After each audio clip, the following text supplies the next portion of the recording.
Mesdames et messieurs, bonsoir, bienvenue dans ce 20h30 dont voici les titres. Suite à l'accident de Yérekoguia qui a endeuillé tout le peuple de Guinée, le président Alpha Condé était ce matin sur l'île de Kabak pour présenter ses condoléances aux familles éplorées au nom du peuple de Guinée. Le désenclavement et l'assainissement des quartiers de Conakry préoccupent les autorités. Les résultats du projet lancé et financé par l'Union européenne dans ce cadre sont enfin disponibles. Nous irons également à Sigiri où les travaux de pavage de la voirie urbaine se poursuivent, mais le rythme est jugé lent par la ministre des Travaux publics. C'était là pour les titres. Bonsoir à tous, bienvenue dans cette grande édition. Je vous le disais à l'instant, le président Alpha Condé était ce matin sur l'île de Kabak où il est allé présenter ses condoléances aux familles des victimes de l'accident de Yérekoguia. Suivez un extrait.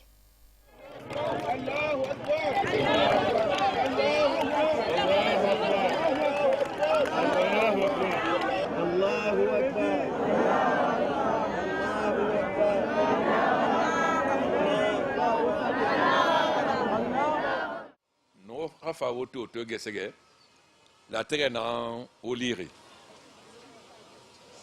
namunoma noyo le fait n'aura fini tranquille là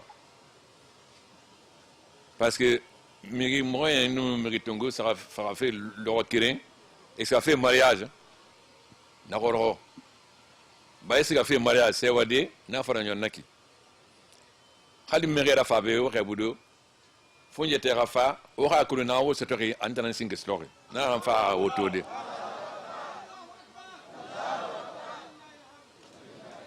nere sigari no muno ma da gulinde ba imam o mbilis kamene lo wonde o mbilis ka dinara fo na nga lo na ali afsas kamene kene ene lo re hambi wo nga won yara gulinde ma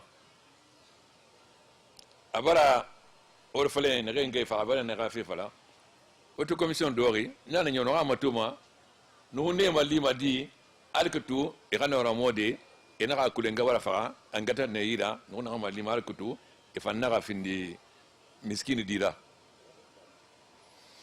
kelifi riptel goro de na hambe na nyala sa inanna nga wa tamata dondoroti c'est pas que nyere fait la femme made mais hal docteur fainira imu fule na ankule muna wana dandande na nanyira ke hawa tamatu ha bange o do kinare no wala ponsa mais kabak sembe na nisera mali sife no bala dig salefi do le fini akanama donc na no ama tefe no dig la fana ki di alko na kana so ba no aso ne yira no re salefi mais me dit que la fa la fin là donc mais on a maintenant on va mener paix et la moitié on va faire là donc moi le faire là-bas moi le moi maintenant là rien kene hamma so Guinée yira na nga Guinée Mali hanna so honye yira wa mane abara so honye yira abara Guinée lu maintenant so Guinée yira ko on va faire là-bas ah imam na fa kon defri don dor tinara kene alana halatin wallahi no digira fala menefa na rema amu bira sonon galati kabak uno ma la Guinée cette kene balodé khano Mali mfari la Guinée hal engrais 10 000 tonnes au mona utiliser ma dibiasi au engrais 100 000 tonnes on en a sarafé ura di baraku ku mene na ki no wamene ke bi ne malesima e engrais to ne yu kasi me engrais to ne kasi me engrais to ne kabesi me engrais to kene ina ra mwali mrini fare maka fangi fure maka Allahu akbar fo ngano ndi fala womboro be accident baragbo trop womborima accident baragbo trop lola mire farafé ala inata mulamba na ko na fa la conseil des ministres o fa métage no rabade kalmare ba suite biling rakhli wonga no di fara omborbe wonga sare ya sa fanira afola na ni sera oto na kamiri moyen tongoma e mo ma mi tongo sana kui e mi tongo na ni sana kui akula la ina mulama oto na na fafe ana mi moyen na tongo de mi tongo sulu ni na kui elai problème na ki fonga sare ya sa ha oto na mi moyen na tongo de hambi moyen tongo anaka danginala afinde permis mu passer ma fanira corruption nana parfois monsieur m'a permis passer de auto école na sika ma ça permis tongo donc mais go auto la gima il faut auto la guide ba kasana na bari chauffeur 3e fil na tongo bila colonna code mais mon 3e fil tongo de bila na kolo kay code tan kolo de mon ma une 3e fil tongo auto na fama accident amuno ma gardama donc faut imam faut bien ga kelne surtout Guinée autant entendre ba autant ga dinara wonga sariya Guinée mo ma sariya homma hamnu sariya muna boy muna masade yare ko sele doge fam hane ha moto muna sariya ma e ma ko mane kobri elu isiga i kobri de soira nabini wobiri na tori ha mu ton yi dogo nara accident mo wuro mala Guinée mais la tege ndina akoro mana mafade fe masara ba na dangi na ga ri fi mene wumbi ma wonga tin sono wanga lu ninge nege na burusu wonga ti sariye ma na ga mala Guinée ska mayari ba sariye mo rafa umma ala na ga ge nga gbe yi fe mo ma so nga fa mbere ke budi parce mingi bara fa ala ga nga fa mbere ke budi sewa pa nga fa ke budi parce mingi bara la gira wona du ba la Guinée be na fara auto bin ga duba misidi raba église ba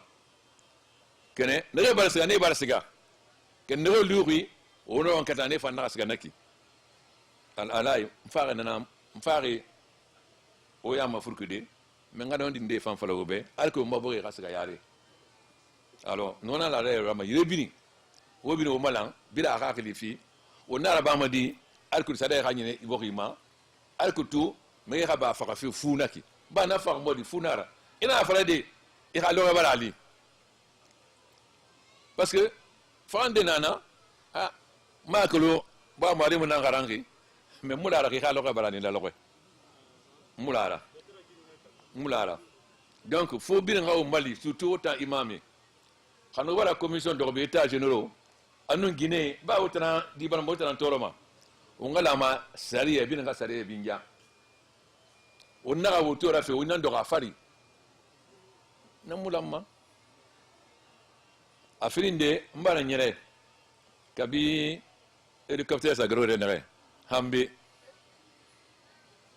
ba kamfansiga wonde flamambe o munde flamambe mbara to école fo ina na be nana kinere afirinde bangé muna wonyira la Guinée bangé muna wonyira kenwato mbara sa machine ndé sara Afrique du Sud na ambriki la falama et Algérie mala annoncement d'ondoroti akri bank bëgg xano tidé na xema won fama bambogi ra masara na bari mama bar do kiring kene xawun la la wonna no wetara won fama na abadi kene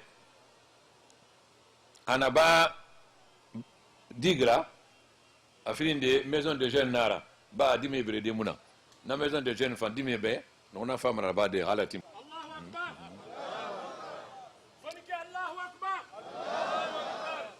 asarande kebiye malife no wa mane beni nyefri ona male sara afare masano on ma male do na ba madi male na wonyira na gwan samuna ma wona lide asife hawo camion to ma wato fe camion kelfe Burkina ni fera no bara 3000 tonnes de semence sara Burkina ba malende ne hoy na muna hoy male fa ina wonyira de mais malende na faina ire fa na muna wonyira na 3000 tonnes fa fe alkutu wona na sidé na sa woma wombe fari anum kabe fa ni fera kabe fe saran a fole won ka be dum o mbiri a filinde o ma hurise ni se on toroma ningi kanji ha ningi lumane en sambe ha rekana na fini gerera no ma tan do fina nana ala ikene ko na ndo wiki ana usine kedenti fe hurise ha donse anu tafagi na fa usine kedenti fe ni senaki no fama journée de l'élevage à bas de Fouta no fa ni seva ningi kanje bini era sansan ira fala ya ningi ha lumeni era ningi dege na hurise donse na fala fe donc fo nga kabel soto anu kansi ne la fala fe afin de asarande maloke farabina nous kabel salama 2 millions de tonnes Amérique ni fara mo la ma on nga kabel si la Guinée no sara no wa mati normal asarande na nara no kabel si fait ni fera kansi fan isen dakala analyse une kelenti fait quand si tout le rafa fait anum tout le gbeli ala il faut le gbeli na wongo tout le gbeli na forara au moins tout le gbeli amuru afiri na fan ira nanara a diabète go fima anu crise cardiaque donc mais hawo mutu go si anu kansi on a tout le fala madi nanara on a desafé kansi fan fale natan wonana dumba kanena malisi ay balu mane amona mbe di hakobisto ira bangiti ira khadi raska kharande natan seto madi fo nga sinansi umuna kandumba onanga matima farima ni nana na fule na nfira kusu ina kusu si imfevera ba masono ba malina si fira menina ma ina kusu si imfevera ba masono nyesara abara podi fola han c'est ça donc nana ngoma binga kusufi yana andangeri on a fait 250 000 hectares ni bien c'est normalement 300 000 hectares nana badi no fama nara no asowira o masara wasi no na mangorgo ma wa khera fala ina khera fala na fa abra khera fala e soira asi imutankaba kene fi fanga khera sala fala ne afine de nek asande ni sara funye wa ko sargidia no bara raso dimi yira parce que mara wolire italien bara fa wonga fu yira woli engrais musa ma ba na tan na sara ma gogira fututa donc wonga sembe fi fu nyema na bara na fa no fa fe na fa na no na sana tongo Burkina ne anu Ethiopie ba wona fansi kiki sara wa abogima wa mati na tan fama ne kobira obe bay mari tan do mane mena tan amati bane kene na fan forati ne awolide soza chinois et nous japonais na do magbogira arabe tamina fala bana nu tuke tamina fala bana ma hawote le tuma truki nde barafa e wa no wangana walira ba e fanga sana mati ronyi ba na muna la fala de ronyi donc no wa mane la Guinée sembe khenara min khamara won sembera won sembe nan sera khe mais khe ma samara de won sima won na transformer fait anani de mango gbege boroma won fama ya kosi mango goge na bogi aborofe donc won perdu ma ha na nona sande fininti fait keren kindia keren kankan hangar frigorifique na mango de garade semaine senni mango de katara muboro ima saboto ki semaine finasiga na re modo mango gbege matide donc fonga na masan wobe on fa fo le fena makene ne re barska ne barska ne re luri foni fanga situation ga masala ne na imam kene agbengbe wonga kili onati sono yikasara mo le rawon soro pour que na raba fo ngala ma onga sariye sa bin ganyene na sariye fari fo gati ne bin ganyene sariye fari awa ma fi ma won kuira fa na fa de obe mbara wara école fanto ena ga école nene ti fi mun nato ame miniseti mameni no amoto man sana matide meni ba telen fainara donc mwalimu mwenga menera na fanana mbase mo mafurebe anu kaba Guinée anu kaba Guinée. Vous suivrez l'intégralité de cet élément du professeur Alpha Condé sur l'île de Kabak dans nos prochaines éditions. Parlons à présent de cette remise d'équipements médicaux et techniques à l'hôpital Ignace Dine. C'était ce matin même un geste de la famille Diané de Selcom Guinée, du groupe Pichini et Abessila. Le coût du don s'élève à plus de 3 millions de dollars pour renforcer le système de santé dans notre pays. Reportage Sanassi Keita. 7 conteneurs de 40 pieds contenant des équipements médicaux d'une valeur de plus de 3 millions de dollars. C'est ce geste que la famille Diané, le groupe Pichini, Selcom Guinée, Medidata des États-Unis et Abessila viennent de faire au gouvernement guinéen pour soutenir quelques structures sanitaires du pays. Les 3 premiers conteneurs seront à Conakry les semaines à venir. Mais déjà, un a été livré à Ignace Dine. Il contient des équipements assez sophistiqués, tels qu'un échographe de diagnostic général, un colonoscope, un nébuliseur, des instruments de laboratoire, des lits, mais aussi des consommables indispensables au bon fonctionnement des structures de santé.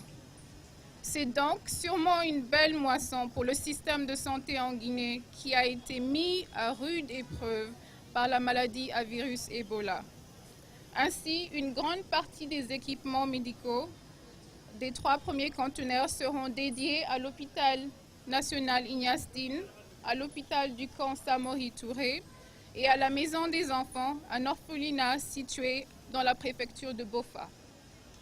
Mais cette action ne se limitera pas qu'à de simples distributions d'équipements. Un accent particulier est mis sur la formation des agents médicaux en vue de mieux les outiller à l'utilisation efficace et efficiente de ces équipements. Après avoir remercié le chef de l'État pour son implication dans l'arrivée de ces équipements médicaux et techniques, le directeur général de l'hôpital Ignace Dine exprime ses sentiments. Cette relation naissante avec le GDE, le groupe Pichini, Selcom, Abessila et autres est à nos yeux plus qu'un partenariat. C'est le partage d'une vision commune, responsable, engagée sur la progression de la qualité des soins proposés dans notre hôpital. Cette mobilisation des acteurs en faveur de notre hôpital est une fierté pour nous et une satisfaction que l'ensemble du personnel tient à partager avec vous aujourd'hui. Cette œuvre caritative de la famille Diané s'inscrit en droite ligne des objectifs de Life from the Republic, une organisation à but non lucratif qui a pour credo de contribuer au renforcement du système de santé en Guinée, en faveur surtout des couches vulnérables. La fondation Life from the Republic, en offrant pour ce départ à l'hôpital Ignace Dine des équipements de chirurgie et de réanimation, répond à l'appel du président de la République, le professeur Alpha Condé, qui ne cesse de mener des actions positives en faveur de la santé. Par son geste, la Fondation s'inscrit dans cette vision et contribue ainsi, à n'en pas douter, à l'amélioration de la qualité des soins dans nos établissements de soins et à la sécurité biomédicale des malades en particulier. L'arrivée de ces équipements médicaux modernes fait suite aux échanges qui ont eu lieu depuis le 23 septembre 2016 à New York entre le président de la République, professeur Alpha Condé, et ses donateurs qui sont Selcom Guinée, Pichini Group, la famille Diané, Medidata des États-Unis et Abessila. C'était à l'occasion d'une soirée privée de collecte de fonds en faveur des structures sanitaires du pays que la présidente du Libéria avait également rehaussé de sa présence. Direction Zérékoré où 2 centres de santé urbains ont également été réhabilités par le projet HC3. 400 millions de francs guinéens ont été investis dans cette rénovation pour que les populations aient accès à des services de santé maternelle et néonatale de qualité. Reportage Terno Maroufba, Fatimatou Diallo et Zézé Guilavogui. Construit dans les années 90, le centre de santé urbain de Dorota vient de connaître sa première rénovation. Les travaux ont permis d'accroître la capacité d'accueil de l'établissement et d'améliorer la qualité des soins. L'environnement du travail est meilleur dans les services de santé maternelle, infantile et néonatale. Les salles d'accouchement sont climatisées. Dehors, un forage assure la desserte en eau à partir des panneaux solaires. Vraiment, je suis très satisfait du fait que la communauté viendra trouver de la qualité du point de vue sur le bâtiment, des équipements, la propriété et la qualité sur le perfectionnement des agents. Vraiment, nous remercions très bien les institutions et le gouvernement du professeur Alpha Condé qui a orienté ces institutions vers nous pour essayer de faire la prise en charge, de rénover ces infrastructures qui étaient vraiment vétustes. Je remercie toutes les femmes qui sont là. Ils m'ont fait du bien de mon enfant et de moi. Ils me donnent les médicaments, les condiments de mon enfant pour que je gagne un enfant, pour que l'enfant, ça va rester avec moi. Dans le même portefeuille de réhabilitation, le centre sanitaire urbain de Gonia, dans la commune urbaine de Zérékoré.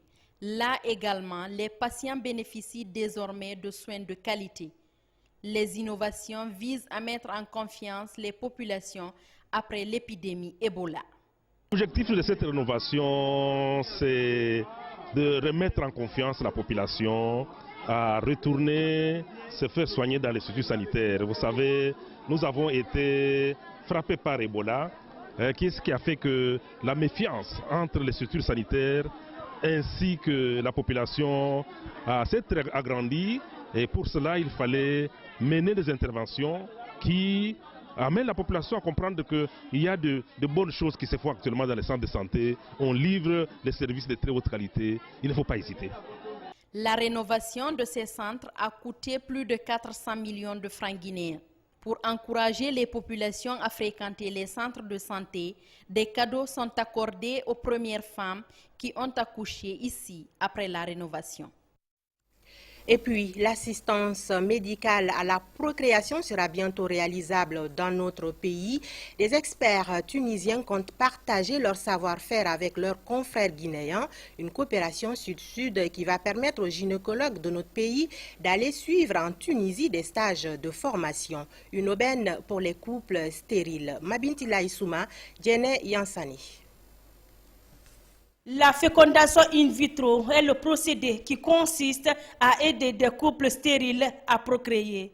Des gynécologues tunisiens partagent leur savoir-faire avec leurs confrères guinéens. Experts en assistance médicale à la procréation, ils veulent créer une coopération sud-sud dans le domaine de la santé. Le problème d'infertilité est un problème sociétal, mondial, plus ressenti chez nous, dans les pays africains et musulmans. Et nous avons, ces dernières années, développé des compétences indéniables dans ce domaine en Tunisie et particulièrement dans notre centre des Jasmins, qui est le premier centre en Afrique aujourd'hui en assistance médicale assistée. On va mettre en place des formations et des stages pour que nos confrères guinéens puissent bénéficier de notre expérience dans ce domaine. Et dans un deuxième temps, pour les patients qui désirent bénéficier d'une fécondation in vitro, d'essayer de réduire au maximum leur séjour en Tunisie. Ces médecins tunisiens ont fait découvrir les différentes méthodes de la fécondation in vitro. Ce premier contact a déjà porté fruit. Les praticiens guinéens sont séduits. J'estime qu'aujourd'hui on est au stade où il faut améliorer la santé de la reproduction. On a de plus en plus de femmes infertiles. Et il faut que à la fois les gynécologues, les urologues et les biologistes se retrouvent pour échanger, pour trouver une plateforme commune afin de mettre en place toute une politique en partageant l'expérience de nos pays frères, comme la Tunisie qui est très avancée, qui a plus de 20 ans d'expérience sur la procréation médicalement assistée, mais aussi et surtout mettre en place un plan stratégique de développement pour cette politique de la reproduction. La coopération médicale entre Tunis et Conakry rentre dans une nouvelle dynamique. En plus des stages de formation, l'ouverture d'une clinique spécialisée en assistance médicale à la procréation est attendue en Guinée. Une avancée majeure qui fera du pays une destination pour les couples stériles. La clinique devrait être la première du genre en Afrique de l'Ouest. Le chef d'état-major général des armées était ce jeudi au chevet de ses compagnons d'armes malades et alités dans les structures sanitaires de notre capitale. Une manière pour le général de corps d'armée Namori Traoré de témoigner son attachement à la santé des hommes en uniforme. Compte rendu, commandant Mohamed Kassé. S'enquérir de l'état de santé des militaires et paramilitaires malades est l'objectif de cette visite périodique du chef d'état-major général des armées dans les structures sanitaires de la capitale. Et ce qu'il est en train de faire là, ça remonte beaucoup l'histoire, les militaires. Vraiment, moi je suis très content pour son assistance. C'est ça le chef. Il doit rendre toujours visite dans les centres de santé et voir les militaires malades qui sont couchés là-bas pour les conforter du moral. Cette démarche du général de corps d'armée Namori Traoré est un facteur qui contribue à galvaniser et à remonter le moral de ces hommes en uniforme alités dans ces structures hospitalières. Nous sommes très sincèrement ravis et nous sollicitons que ça continue parce que c'est bon pour nous et nos malades.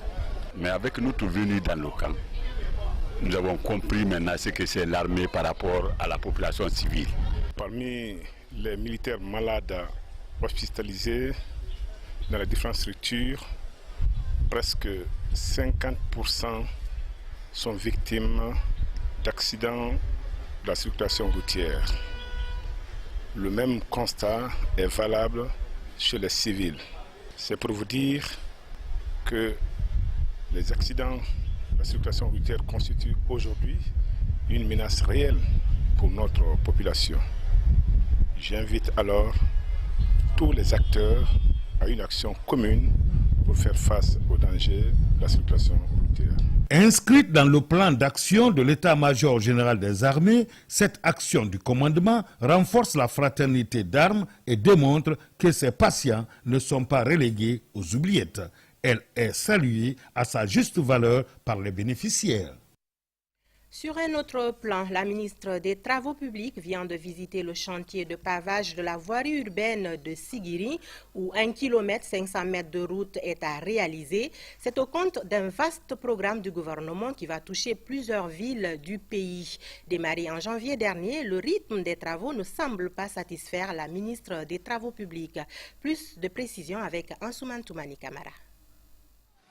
Lancés depuis janvier 2017, les travaux de pavage d'1 km 200 de la voirie urbaine de Sigiri évoluent à un rythme qui contredit le délai du cahier de charge. Le constat fait sur le terrain ne rassure pas la ministre des Travaux publics. On a dit que c'est un projet pilote. Vous devez mettre le paquet.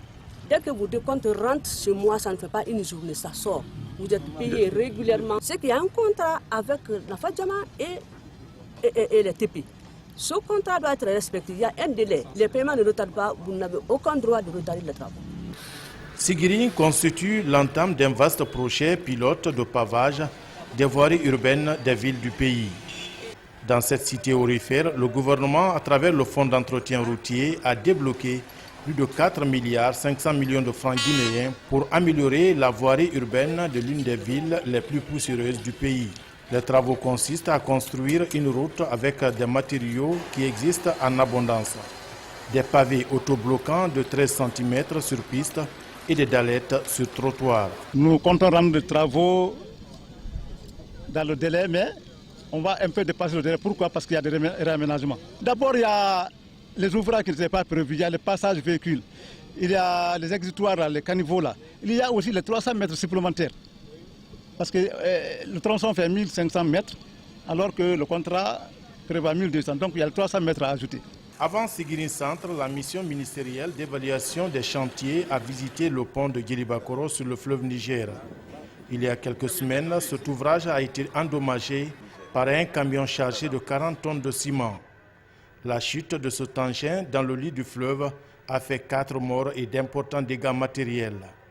Et après l'évaluation des dégâts, des ingénieurs des TP seront bientôt sur les lieux pour réparer ce pont l'un des plus longs ouvrages de franchissement du pays. À Mali-Yembera, une école centenaire sera bientôt réhabilitée grâce à un financement de l'ambassade du Japon. De nouvelles salles de classe vont y être construites et d'autres rénovées. Un projet qui se matérialise grâce à l'Union pour le développement intégré et durable. La pose de la première pierre des travaux a fait l'objet de grandioses mobilisations que vous pourrez suivre dans nos prochaines éditions d'information. La deuxième session du comité de pilotage du programme d'appui sectoriel à la décentralisation vient de se tenir à Conakry.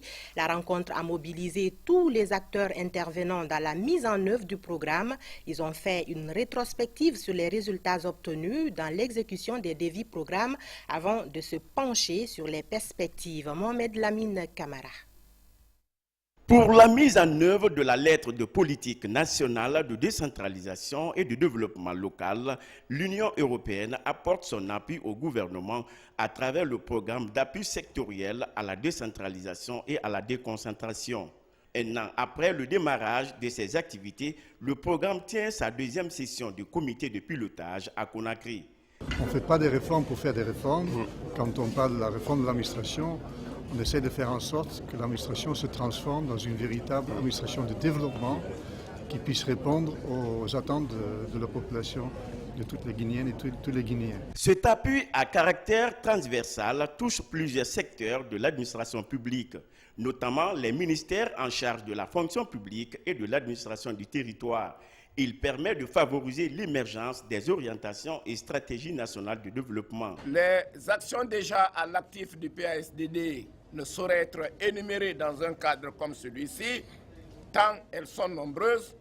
Toujours est-il que l'espoir des départements et de l'administration territoriale de la décentralisation et de la fonction publique, nos espoirs, dis-je, sont grands. Et encore une fois, le gouvernement s'est compté sur la disposition de l'Union européenne pour faire avancer le travail engagé, préserver les acquis pour le bien de nos collectivités, pour le bien de notre administration. Le programme d'appui sectoriel à la décentralisation et à la déconcentration est mis en place pour une période de 3 ans. Les responsables du programme se fixent pour objectif de promouvoir la promotion des administrations locales pour un développement territorial efficace. Je vous le disais dans les titres, comment désenclaver et assainir les quartiers de Conakry? La question intéresse l'État et ses partenaires. C'est dans ce cadre d'ailleurs que depuis 2 ans, l'Union européenne finance le projet urbain de haute intensité de main-d'œuvre, un projet dont les résultats viennent d'être rendus publics. Suivez le compte-rendu de Fodé Camara. Dans la commune de Ratoma, l'une des localités les plus enclavées est le quartier de Dar es Salaam 2. En cette journée de l'Union européenne, les populations de ce quartier défavorisé sont soulagées. Elles bénéficient d'1,5 km de voirie urbaine et de lampadaires solaires. Franchement, nous sommes très contents. Aujourd'hui, c'est la journée de l'Europe, mais aussi la journée de Dar es Salaam, la journée de la commune de Ratoma. Même si ça semble peu, 1,5 km de voirie sur Conakry, ça peut sembler peu vu de l'extérieur, mais je crois que pour les gens qui vivent dans le quartier, ça veut dire beaucoup et c'est une grande amélioration de leur cadre de vie. Dans la commune de Matoto, précisément à Kisoso, une toilette publique de 8 cabines est mise à la disposition des populations, des bénéficiaires très impliqués dans la réalisation et la maintenance de ce projet urbain de haute intensité de main-d'œuvre. Ma fierté est de voir que cette infrastructure qui a été achevée il y a 3 mois continue à être opérationnelle et il y a un comité de gestion qui est en place, qui est véritablement dynamique et si ça continue comme ça, nous pensons que ce sera une preuve de durabilité de ce qu'on aura fait. En tout, dans les 5 communes de la capitale, au compte des volets désenclavement et assainissement, 7 km de route et 56 cabines de latrines publiques ont été réalisées. Un chantier exécuté avec le maître d'ouvrage délégué d'UNOPS, l'Agence des Nations Unies pour les services d'appui au projet.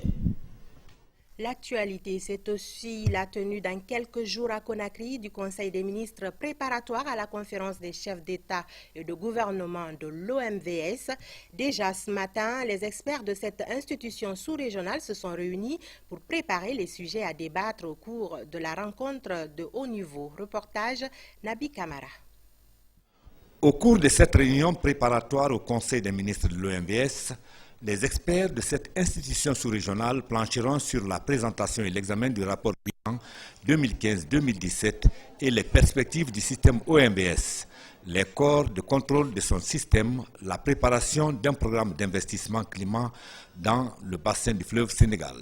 Tout un ensemble de sujets auxquels il faut trouver des solutions idoines dans la perspective de la relance de plusieurs activités au bénéfice des 4 États membres de l'OMVS. Actuellement, il y a de grandes avancées sur les ouvrages structurants, en particulier dans le cas guinéen. Pour la première fois, l'OMVS va créer une société ici qui s'appelle la SOGEO, qui va gérer les 3 barrages que l'OMVS compte construire ici, à savoir le barrage de Koukotamba, pour lequel l'appel d'offres est à un stade quasiment final, ensuite le barrage de Bouréa et le barrage de Balassa. Ensuite, il y a de grands projets de pêche qui vont démarrer dans la région de Tougué, de Dingraï, de Labé. Et il y a la route qui va être bitumée de Labé jusqu'à Tougué dans une première étape avec le pont sur le Tenkiso et tout un ensemble d'activités dans le domaine de la lutte contre le paludisme et la bilharziose. Dans les autres États, il y a des programmes similaires. Et il y aura une ligne d'interconnexion qui va relier Koukotamba donc à Manéa et qui va passer au-dessus des 3 barrages, qui va faciliter que la Guinée améliore la mise en œuvre de son potentiel énergétique. Cette réunion de 3 jours se prononcera également sur la répartition équitable du personnel du système OMVS ainsi que la problématique du financement des futurs ouvrages communs. La ministre de l'Action sociale a récemment présidé à Kindia un atelier de validation de la politique nationale JAR. La première faite en 2011 a été examinée et amendée par différents acteurs de la société guinéenne afin que le concept JAR soit connu et maîtrisé par tous. Un projet financé par le programme Bonne Gouvernance du Programme des Nations Unies pour le développement. Ousmane Bangoura. Ils sont une cinquantaine de cadres à prendre part à ces journées de concertation. Durant 5 jours, ces techniciens ont échangé leurs expériences sur les techniques de validation et de la politique nationale du JAR et d'élaboration de son plan d'action en vue d'une mise en œuvre. Ça a été franchement une réussite parce que le niveau des participants et l'engagement des participants ont permis de disposer de ce document que nous sommes sûrs va aider le ministère à la mise en œuvre des activités qui vont dans le sens de l'équité hommes et femmes, qui est une priorité pour ce ministère. À travers cette politique, tous les partenaires trouvent leur centre d'intérêt en fonction de définis sur la base des conventions internationales. Chaque partenaire sait sur quel axe intervenir pour accompagner le ministère l'action sociale et du genre. La ministre en charge de l'action sociale a, au cours de cette rencontre d'échanges et d'expériences, saisi l'occasion pour réaffirmer la détermination de son département dans le cadre de la lutte contre les violences faites aux femmes. Depuis 2011, la Guinée, dans ses engagements de mise en œuvre du contenu des différents documents, différentes conventions, différents cadres juridiques, retenant l'attention sur les questions de l'égalité des genres, a adopté et élaboré une politique genre pour une mise en œuvre avec un plan d'action de 5 ans. À la fin de cette mise en œuvre, il est question, il est temps, avec les nouvelles contraintes, les nouvelles dispositions et les nouveaux engagements sur le plan national, international et régional, qu'on se retrouve pour revoir ces documents, pour l'adapter aux réalités contemporaines. Ces 5 jours de travaux devraient permettre aux participants d'être outillés sur les techniques de validation de la politique nationale. La télévision nationale célébrera dimanche 14 mai ses 40 ans d'existence. À 48 heures de cet événement, nous vous proposons un coup de projecteur sur le parcours technique de la maison. Pendant 40 ans de fonctionnement, votre lucarne joyeuse a connu des migrations techniques, une évolution qui lui a permis d'améliorer qualitativement ses émissions. Suivez ce coup de projecteur signé Bernard Tonguino. 40 ans d'existence, 40 ans d'évolution technique pour la télévision nationale. La première chaîne audiovisuelle guinéenne aura connu une véritable migration technologique depuis le 14 mai 1977. Dans cette salle aux allures d'un musée sont archivés les premiers supports d'enregistrement et de diffusion d'images. Des supports dont les marques et les qualités ont évolué au cours du temps. Ça, c'est une bande de reportage. Une fois que les images sont prises, il amène ça dans les VT, dans les studios, pour un montage. Et maintenant, après le montage, l'élément maintenant est transféré sur la bande de diffusion. Ça, c'est la grosse bande, qu'on appelle bande humatique. Là, elle est prête maintenant pour la diffusion à l'antenne. Maintenant, après ça, c'est les bandes bêta qui sont venues. Les bandes bêta, donc parallèlement, étaient utilisées avec les humatiques. Mais bien avant ça, il y avait les super VHS aussi. Avec ses premiers supports, la RTG a produit pendant 9 ans des émissions en noir-blanc. Il a fallu attendre 1986 pour voir la couleur sur le petit écran guinéen. Un passage qui a impliqué le changement du matériel d'enregistrement et de montage. En 1977, la télévision guinéenne a démarré avec des tables de montage AVR2. C'est les grosses machines qui utilisent des bandes de 2 pouces. Avec l'avènement de la couleur, le télécinéma en noir-blanc donc, a été supprimé. C'est à partir de cet instant que je me suis reconverti en monteur vidéo. Dans des années pas tellement éloignées, tout se faisait pratiquement avec les Digicam. Donc cette table, présentement, n'est plus sollicitée comme avant. Puisqu'on tend maintenant vers la numérisation. Mais comme il y a d'autres caméras encore qui sont dans le circuit, cette table-là est là pour pallier à ces problèmes-là. Aujourd'hui, la télévision nationale fonctionne avec des équipements à la pointe de la technologie. Des images numériques traitées dans des logiciels récents pour une diffusion en réseau. La télévision évolue vers la haute définition numérique avec le format 16/9 pour disposer d'une image à base agrandie. Donc, la qualité d'image sera impeccable. Bon, mais ce passage-là doit être... c'est une décision politique parce qu'on ne peut pas changer les paramètres de diffusion ou bien de réception de nos signaux comme ça, on le veut. Il faut qu'on le décide. Chaque station de télé est paramétrée. On dit qu'il doit être là. Mais avec le passage en numérique, je suis sûr que nous serons pour le système européen. Et les normes de compression seront MPEG 2, MPEG 4.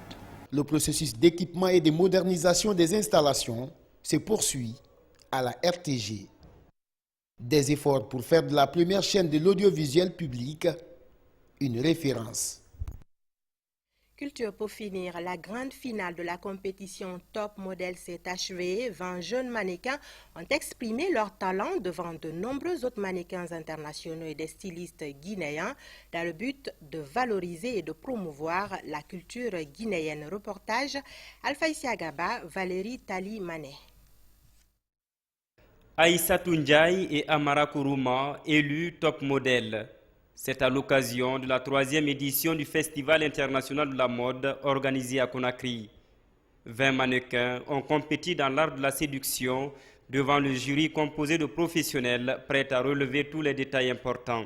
Je suis vraiment contente, je suis heureuse parce que je me suis vraiment battue. Je suis contente dans le cœur. J'avoue que depuis le début, ça fait plus de 2 ans que je me suis préparé pour ce concours. Et me voir aujourd'hui à la première place, vraiment, c'est un plaisir pour moi, un grand plaisir, une grande satisfaction et une réussite. Les membres du jury sont unanimes que toutes les règles du jeu sont respectées et que tous les candidats sont à la hauteur pour rivaliser avec les mannequins de la sous-région. Aujourd'hui, en fait, chacun et chacune avait quelque chose à promouvoir, quelque chose, une image, en termes d'image, quelque chose qui lui était propre. Que ce soit au niveau de la photogénie, moi je sais que j'ai privilégié la prestance, la photogénie et l'aisance. Ce festival a connu la présence de plusieurs top modèles au plan international. Une rencontre culturelle qui devrait permettre à de nombreux stylistes guinéens de vendre leur talent à travers le génie créateur qu'ils incarnent. Ce soir, j'ai eu le privilège d'habiller les top modèles pour la finale du concours du top modèle. Et ça m'a permis de non seulement découvrir un nouveau public, mais d'accroître aussi ma clientèle parce que j'ai découvert de nouvelles personnes qui se sont intéressées à ce que j'ai fait. C'est un privilège et un honneur pour moi. Alpha Oumar Ba, PDG de la maison Alpha O Fashion, estime que son objectif est atteint et promet toutefois de poursuivre les travaux pour mieux vendre la destination Made in Guinée. Cette édition, merci à vous de l'avoir suivi. Très bonne suite de programmes télévisés sur la RTG Coloma. Demain, vous serez avec Adel Kamara Koné. Au revoir.